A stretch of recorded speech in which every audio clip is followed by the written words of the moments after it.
پھر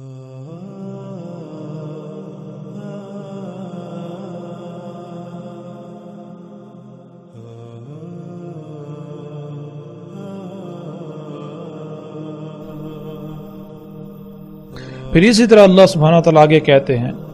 کیا نہیں سیر کی زمین میں؟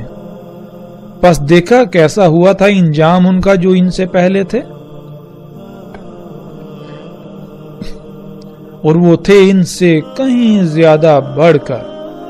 قوت میں، یعنی اسلحہ و بارود، مشینوں، یہ جو ٹیکنالوجی ہے جسے آج انسان قوت کا نام دیتا ہے، ان میں ان سے کئی گنا، یعنی آج کے موجودہ انسانوں سے کئی گنا بڑھ کر تھے۔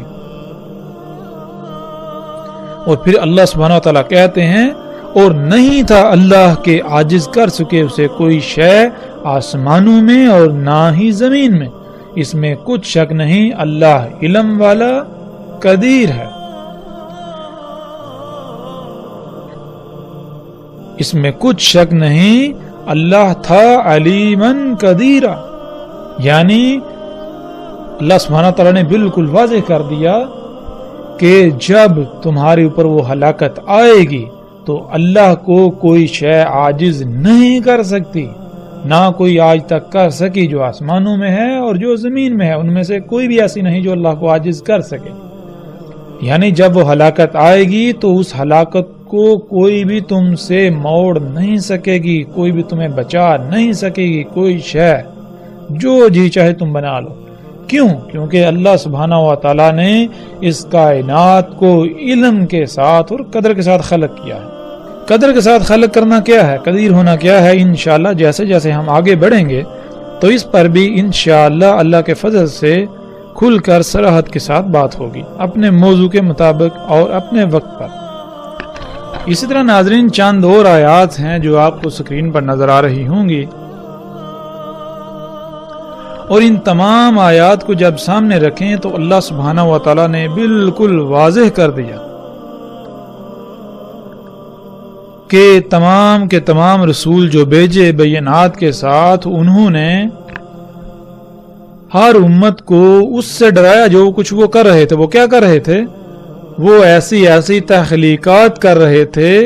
ایسی ایسی ایجادات کر رہے تھے جن کو وہ آسائشوں، سہولتوں، آسانیوں اور ترقی کا نام دیتے تھے، اور اسی ترقی کو، اسی آسائشوں، سہولتوں کا جنہیں وہ نام دیتے تھے، اسی سے تمام کے تمام رسولوں نے آ کر ڈرایا۔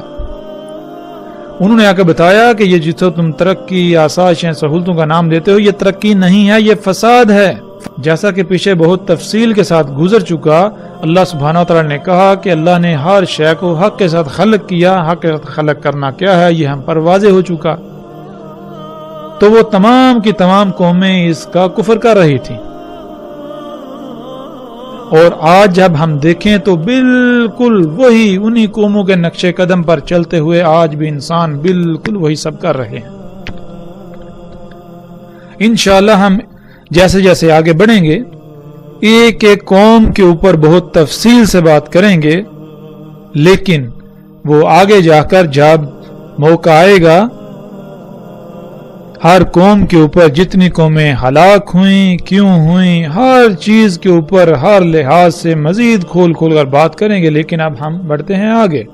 گزشتہ آیات میں ناظرین آپ نے دیکھا کہ اللہ سبحانہ و تعالیٰ نے بار بار زمین میں گھومنے پھرنے، سیر کا ذکر کیا، اور بار بار یہ سوال کیا کہ کیا تم نے نہیں دیکھا، کیا تم نے نہیں دیکھا،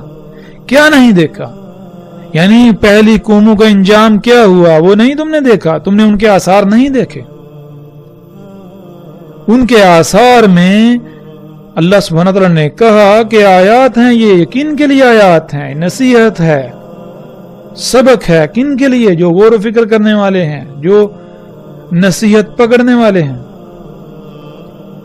تو اب ناظرین ہمارے اوپر فرض ہے کہ ہم زمین میں گھومیں پھریں، زمین میں سیر کریں، پہلی قوموں کے جو آثار ہیں ان کو دیکھیں۔ اور آج جس دور میں ہم موجود ہیں، آج کے دور میں زمین میں سیر کرنا، زمین میں گھومنا پھرنا، پہلی قوموں کے آثار دیکھنا اتنا آسان ہو چکا ہے کہ شاید ہی کوئی اور کام اتنا آسان ہو۔ آپ اپنے گھر میں، اپنے گھر کے اپنے ہی کمرے میں، اپنے ہی کمرے کے نرم گرم بستر پر بیٹھے ہوئے اپنے سامنے رکھے ہوئے کمپیوٹر، موبائل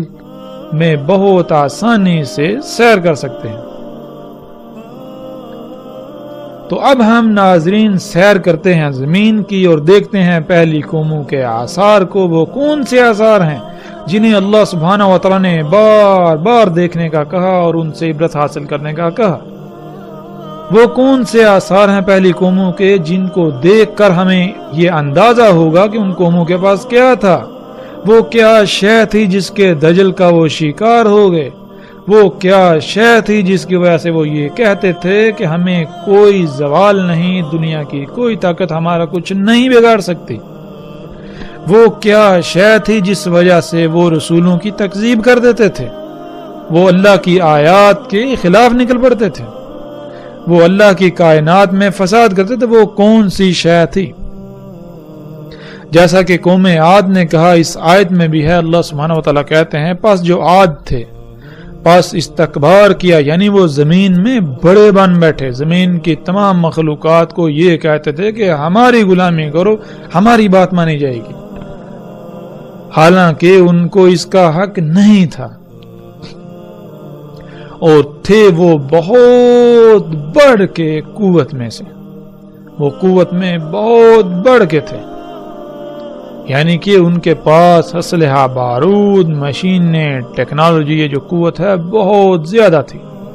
اور وہ یہ کہتے تھے کہ کون ہے جو ہم سے بڑھ کر قوت میں ہے، جو ہم سے قوت میں بڑھ کر ہے۔ اور ناظرین یہاں یہ بات ذہن میں رکھنی چاہیے کہ وہ زبان سے ایسا ہرگز نہیں کہتے تھے، نہ ہی آج تک کسی نے زبان سے یہ دعویٰ کیا کہ کون ہے جو ہم سے قوت میں بڑھ کر ہے، بلکہ یہ انسان کے اعمال کی زبان ہے۔ قوم عاد کے پاس جو ٹیکنالوجی، جو مشینیں، جو کچھ تھا، ان کے بل بوتے پر ان کے اعمال کی یہ زبان تھی کہ کوئی بھی ان سے قوت میں بڑھ کر نہیں ہے۔ تو اللہ سبحانہ و تعالیٰ کہتے ہیں کیا تم نے نہیں دیکھا کہ اللہ ہی وہی ذات ہے جس نے تمہیں خلق کیا اور وہی تم سے بڑھ کر ہے قوت میں؟ اور آگے اللہ سبحانہ وتعالیٰ کہتے ہیں اور وہ تھے اللہ کی آیات کے ساتھ جہد کرنے والے، یعنی ان کے پاس اتنا علم تھا کہ جب کوئی بھی آندھی، طوفان، کوئی عذاب آنے والا ہوتا تو وہ ایسے بندوبست کرتے یا تو وہ عذاب نہ آتا یا پھر وہ عذاب ان کا کچھ بگاڑ نہ پاتا، جس کی وجہ سے وہ سمجھتے تھے کہ ان سے بڑھ کر کوئی قوت میں نہیں ہے، جیسے آج امریکہ اور مغرب سمجھتے ہیں کہ دنیا میں کوئی بھی ان سے طاقت میں بڑھ کر نہیں، لیکن اس کے باوجود کوئی بھی ایسی تباہی جنہیں قدرتی آفات کہتے ہیں، ان کے آگے یہ لوگ بے بس ہیں۔ اور اگر آج ان کو ایسے وسائل حاصل ہو جائیں کہ ایسی آفات بھی ان کا کچھ بگاڑ نہ پائیں تو ذرا تصور کریں کہ ان کا دعویٰ کیا ہوگا۔ یہ یہی سمجھیں گے کہ کائنات میں اگر کوئی رب ہے تو یہی ہے، ان کے علاوہ اور کوئی نہیں، اور کوئی نہیں ان کا کچھ بگاڑ سکتا۔ یعنی کہ اگر کوئی تباہی آ رہی ہے، کوئی زلزلہ آ رہا ہے، تو اگر ان کے پاس یہ قوت ہے یہ پہلے ہی اس کو روک دیں تو ظاہر ہے ان کا دعویٰ تو یہی ہوگا۔ بالکل یہی دعویٰ قوم عاد کا تھا اور جو باقی قومیں تھیں، لیکن ان کے ساتھ کیا ہوا؟ اللہ سبحانہ و تعالیٰ نے ہر لحاظ سے سب کچھ کھول کر واضح کر دیا۔ اب ہمارے اوپر فرض یہ ہے کہ ہم زمین کی سیر کریں اور جانیں وہ کون سے آثار ہیں جن کا بار بار قرآن میں اللہ سبحانہ و تعالیٰ نے ذکر کیا، اور ان سے ہمیں یہ اندازہ ہو، یہ ادراک ہو کہ پہلی قوموں کے پاس کیا تھا، وہ کون سی شے تھی جس کے دجل کا وہ قومیں شکار ہو گئیں اور تباہی و ہلاکت نے انہیں آ گھیرا، وہ کون سی شے تھی جس سے تمام کے تمام نبیوں نے ان کو ڈرایا کہ یہ دجال ہے، حالانکہ تم اسے مسیحا سمجھتے ہو، یہ مسیحا نہیں ہے، یہ دجال ہے۔ تو ناظرین آپ سکرین پر ان اینٹوں کو دیکھ سکتے ہیں، یہ اینٹیں آج دنیا کے مختلف علاقوں میں دریافت ہوئی ہیں جو کہ زمین تلے دبی ہوئی تھی، ان اینٹوں میں سے ایک ایک اینٹ کا وزن اور اس کی لمبائی اور چوڑائی کا جب انسان کو علم ہوتا ہے تو اس کے رونگٹے کھڑے ہو جاتے ہیں۔ اسکرین پر نظر آنے والی ان اینٹوں کی لمبائی تقریباً 60 فٹ، ان کی چوڑائی اور موٹائی 12 سے 20 فٹ کے درمیان، اور ایک اینٹ کا وزن تقریباً کم سے کم 1200 ٹن ہے، جس کے بارے میں تصور کرنے سے بھی انسان کے رونگٹے کھڑے ہو جاتے ہیں۔ آج یہ اینٹیں اردن اور روس کے مختلف علاقوں میں زمین کی کھدائی کے درمیان دریافت ہوئیں، اور جب تحقیقات کی گئیں دنیا کے بڑے بڑے نامور سائنسدانوں نے ان اینٹوں پر تحقیقات کی تو پتہ چلا یہ اینٹیں آج سے 5000 سال پہلے کی ہیں، اور ان کے دبنے کی وجہ ایک بہت بڑا عظیم سیلاب تھا، اور ان اینٹوں سے بلند و بانگ آسمانوں کو چھوتی عمارتیں تعمیر کی گئی تھی۔ اور ناظرین، آج ایسی اینٹیں بنانا اور ایسی اینٹ کو اٹھانے کا انسان تصور بھی نہیں کر سکتا، اس کے باوجود کہ انسان آج بڑے بڑے دعوے کرتا ہے کہ وہ قوت میں بہت بڑھ کر ہے، اس کے بعد اس کے پاس بڑی بڑی مشینیں۔ آج انسان کے پاس جتنی بھی مشینیں ہیں ان کئی مشینوں کو جمع کرنے سے بھی ان اینٹوں کو اٹھانا اور اٹھا کر کسی مقام پر رکھنا یا ان سے کسی دیوار کی تعمیر کرنا انسان کے خواب و خیال سے بھی باہر ہے۔ تو ناظرین، ہم غور کریں کہ وہ کون سی شے تھی جس شے سے ان انسانوں نے یہ اتنی بڑی بڑی اینٹیں بنائیں، اور وہ کون سی شے تھی جس سے اتنی بڑی بڑی اینٹوں کو اٹھا کر ان سے عمارتیں تعمیر کی گئیں۔ ان اینٹوں میں غور و فکر کرنے سے رائے برابر بھی شک نہیں رہتا جو قرآن میں اللہ سبحانہ وتعالی نے کہا کہ تم پہلی قوموں کے 10% کو بھی نہ پہنچے اور نہ پہنچ سکتے ہو۔ تو ناظرین، آج ہم جو مشینیں دیکھتے ہیں یہ بڑی بڑی غیر معمولی قوت کی حامل مشینیں، یہ ان قوموں کا 10% بھی نہیں ہے۔ یہی وہ مشینیں تھیں جن کے دجل کا وہ لوگ شکار ہو گئے، یہی وہ ایجادات تھیں انسان کے اپنے ہی ہاتھوں سے کی ہوئی جن کے دجل کا وہ شکار ہو گئے، اور وہ سمجھتا تھا کہ یہ تو سہولتیں ہیں، یہ تو مسیحا ہے، یہ تو فائدے کی اشیاء ہیں، لہذا دنیا میں خوب انجوائے کرو، عیاشیاں کرو، مزے لوٹو، آسانیاں، سہولتیں۔ ناظرین، آج جن سائنسدانوں نے، بڑے بڑے نامور سائنسدانوں نے ان اینٹوں کے اوپر تحقیقات کی تو انہوں نے یہ بات کی کہ اول تو یہ کام انسان کا نہیں ہے، اور اگر کسی بھی صورت یہ یقین دلا دیا جائے یا یہ مان لیا جائے کہ یہ کام انسان کا ہی ہے تو جن انسانوں نے یہ کام کیا وہ موجودہ انسانوں سے اس قدر ٹیکنالوجی میں بڑھ کر تھے کہ آج کا انسان اس کا تصور بھی نہیں کر سکتا۔ اسی طرح ناظرین، سکرین پر نظر آنے والے یہ بلاکس جنہیں ایچ بلاکس کہا جاتا ہے، ان کی تصاویر آپ دیکھ رہے ہیں، یہ بلاکس بھی زمین میں دفن ہوئے دریافت ہوئے۔ ناظرین، یہ بلاکس ایسے ہیں کہ آج دنیا کے بڑے بڑے نامور سائنسدانوں اور دنیا کی بڑی بڑی نامور یونیورسٹیوں، ریسرچ سینٹروں، اداروں نے ان پر تحقیقات کی تو وہ اس بات کو بتانے سے قاصر ہیں کہ بلاکس کیسے بنائے گئے، ان کو کیسے تراشا گیا، ان کا وزن، ان کا ڈیزائن، ان کو تراشنا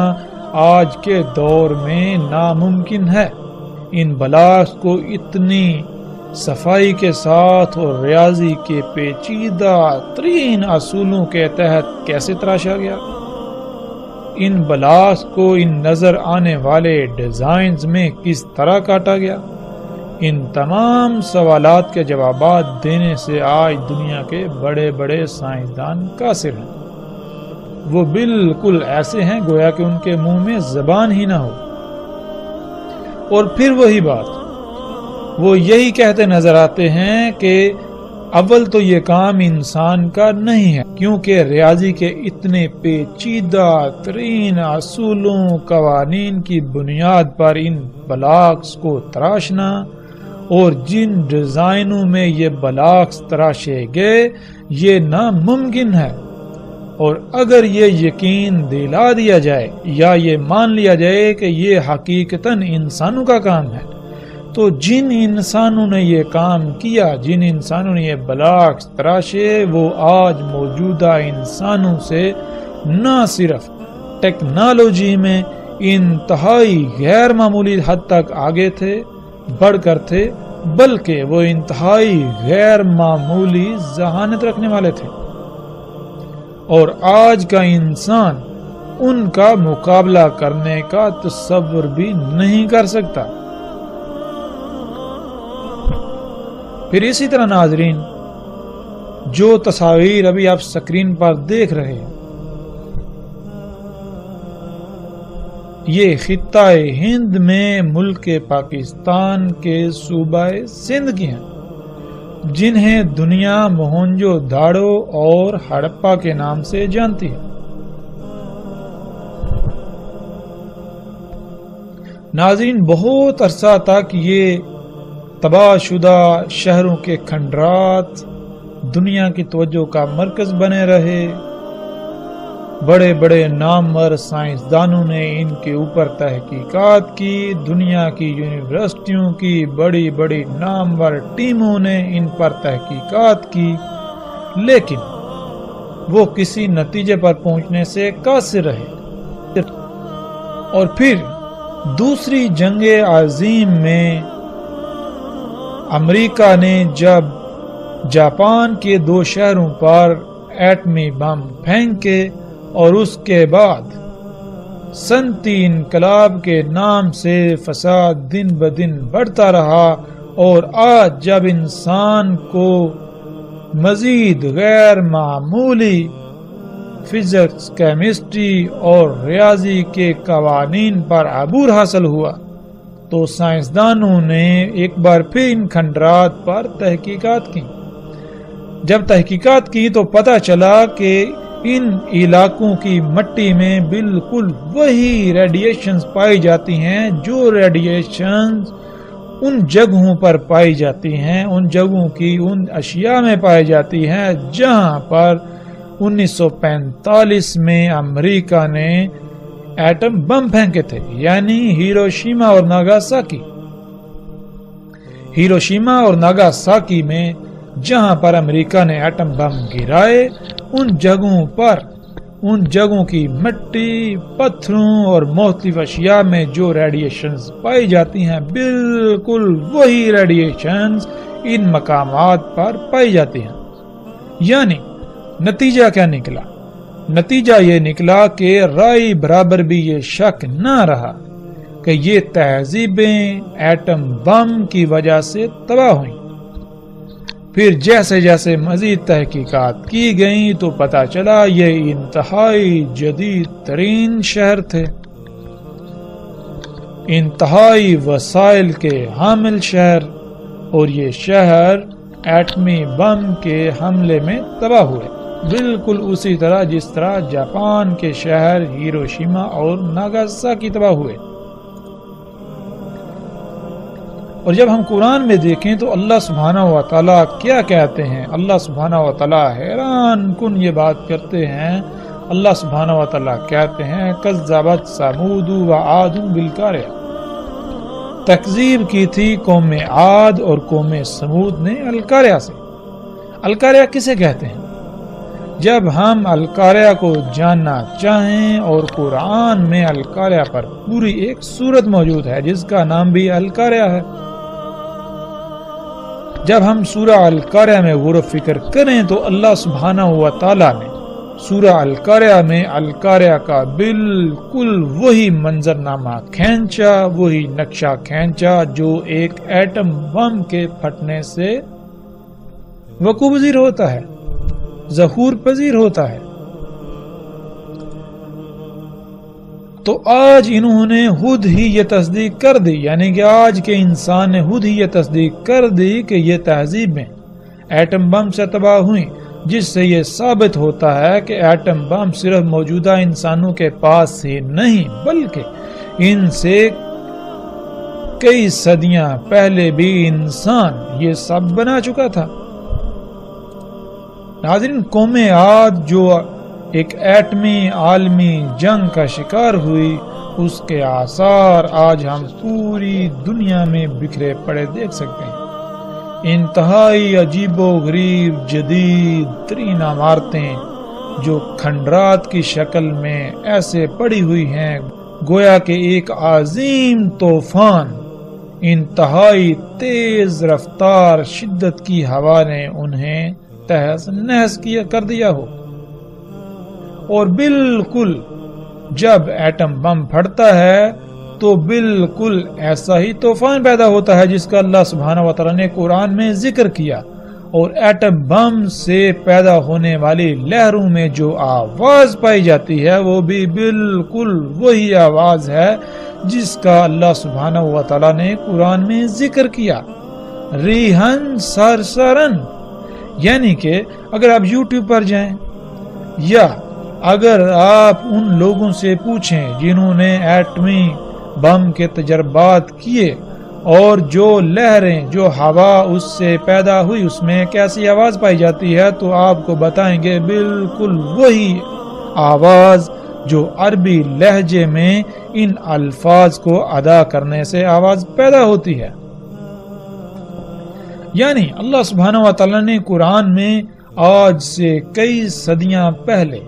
14 صدیاں پہلے قرآن میں اتنے بڑے بڑے عجیب و غریب راز رکھ دیے، لیکن اپنے آپ کو مسلمان کہلانے والے، اپنے آپ کو علماء کہلانے والے ان لوگوں کے محتاج ہیں جن کو یہ اپنی زبان سے کافر و مشرک کہتے ہیں۔ جب وہ کوئی تحقیق کرتے ہیں، کوئی ریسرچ کرتے ہیں، کسی راز سے پردہ اٹھاتے ہیں تو اس وقت تو کہا جاتا ہے کہ یہ تو آج سے 14 صدیاں پہلے قرآن میں اللہ نے بیان کر دیا، لیکن سوال یہ پیدا ہوتا ہے کہ جب اللہ سبحانہ و تعالیٰ نے قرآن میں 14 صدیاں پہلے بیان کر دیا تو آپ کو پہلے نظر کیوں نہیں آیا؟ آپ کو اس وقت ہی نظر کیوں آیا جب جن کو آپ کافر و مشرکین کہتے ہیں وہ سامنے لے کر آئے؟ پھر ناظرین، جب ہم تاریخ کی کتابوں کا مطالعہ کریں تو ہمیں سنسکرت میں ایک تاریخی کتاب جو کہ ہند کے مشرکین کے ہاں انتہائی مقدس مقام رکھتی ہے، جس کا نام مہابھارتا ہے، اس میں دیکھیں تو اس میں ایسی تحریریں موجود ہیں جس میں یہ لکھا ہے کہ اس خطے پر یعنی موہنجو داڑو اور ہڑپا اس علاقے کا ذکر کرتے ہوئے، اس علاقے کے خد و حال بیان کرتے ہوئے یہ کہا گیا کہ اس خطے پر تسلط جمانے کی غرض سے دنیا کی کچھ طاقتیں آپس میں لڑ رہی تھی، اور وجہ کیا تھی؟ وجہ یہ تھی اس خطے میں زیر زمین قدرتی وسائل تھے، یعنی زیر زمین ایسی اشیاء تھیں جو انتہائی قیمتی تھی، جن کی وجہ سے، جن کے حصول کے لیے دنیا کی کچھ طاقتیں یعنی دنیا کی 3 طاقتیں آپس میں لڑ رہی تھیں، اور تینوں میں سے ہر ایک کا یہی لالچ تھا، ہر ایک کا یہی مقصد تھا کہ وہ غالب آ جائے اور یہ وسائل اس کی ملکیت میں چلے جائیں، اور یوں وہ پوری دنیا پر اپنا تسلط قائم کر لے۔ بالکل ویسا ہی نقشہ جیسا کہ آج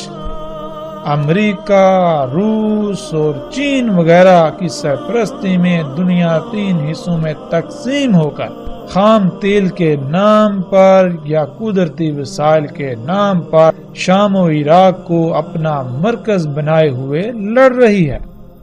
پھر مہابھارت اور ملنے والی تحریروں میں جو تحریر ہے وہ یہ کہ ان شہروں کے باسیوں کو 7 دنوں میں شہروں کو خالی کرنے کی مہلت دی گئی، اور 7 دن بعد دنیا میں ایک عالمی جنگ کسی صورت پیدا ہو گئی۔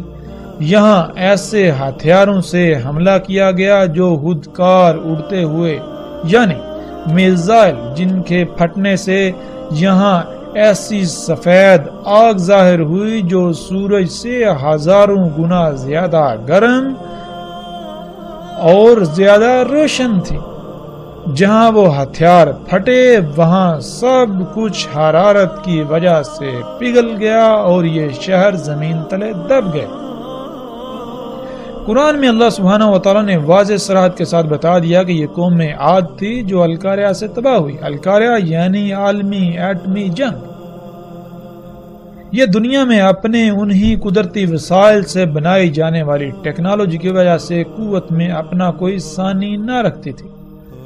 اور یہ اس قوم کا دعویٰ تھا کہ کوئی بھی اس سے قوت سے بڑھ کر نہیں ہے۔